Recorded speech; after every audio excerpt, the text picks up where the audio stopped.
Saudara sekalian yang terkasih dalam Tuhan, kalau mau kita pakai satu kata yang sangat lazim, sering kita tahu, kita pakai dan kita gunakan untuk menggambarkan apa yang terjadi dalam bacaan yang pertama dan kedua ini. Tidak lain adalah kata kecelek bahasa Jawanya atau kecele bahasa Indonesianya. Dan yang tertipu yang sebetulnya tidak terduga. Yoab, panglima kebanggaan Daud yang sudah malang melintang dalam urusan perang dan mengalahkan banyak musuh, ingin mengambil hati Daud dengan memanfaatkan Absalom yang tergantung di pohon tarbantin untuk kemudian membunuhnya tanpa memberitahu kepada Daud apa yang seharusnya dilakukan pada Absalom.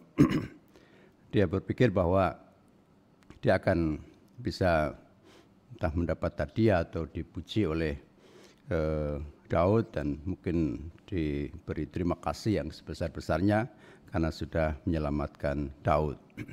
Tapi Daud punya pikiran yang berbeda karena Absalom adalah anaknya dan Daud yang sudah menjadi tua pasti dalam pikiran sebagai seorang ayah lebih mengharapkan bahwa Absalom tetap hidup dan memang nanti barangkali akan dipilih Allah untuk menggantikannya sebagai raja.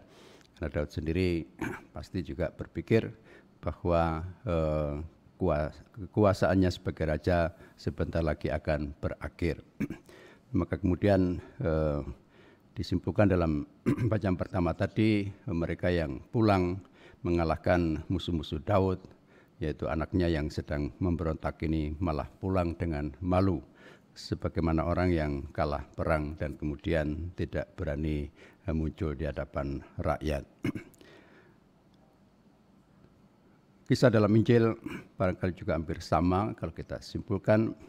Ada banyak yang tertipu dalam tanda kutip, tidak menyangka bahwa kejadian-kejadiannya bisa sama sekali terbalik. Perempuan yang 12 tahun mengalami pendarahan dalam hukum adat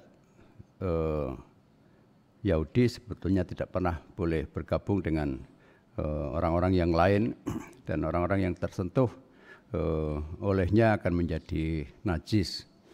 Namun ia punya iman yang besar yang kemudian membawanya untuk mendekati Yesus yang dikerumuni orang banyak itu dan punya pikiran bahwa kalau dia bisa menjamah jubahnya saja dia akan sembuh.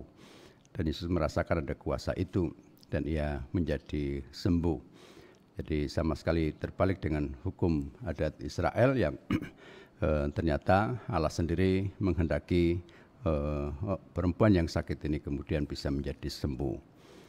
Lalu kisah anak Yairus, perempuan yang boleh dikatakan ini seumur dengan penyakitnya perempuan itu 12 tahun, sakit keras dan hampir mati. Maka kemudian Yairus yang juga sudah mendengar tentang kisah Yesus berusaha untuk menemui Yesus agar menolong putrinya yang sedang sakit itu.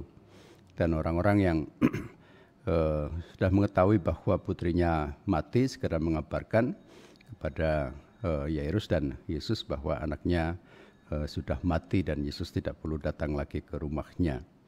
Tapi kemudian mereka boleh dikatakan kecelek karena pada akhirnya Yesus membangkitkan anak itu atau bisa dikatakan menyembuhkan. Itu yang dikatakan oleh orang banyak, pada kenyataannya anak itu mati dan Yesus sudah membangkitkannya. Saudara sekalian, juga dalam permenungan hidup kita barangkali kita sering salah untuk memahami kehendak Allah. Kita sudah merasa melakukan banyak hal-hal yang baik yang kita pandang nanti akan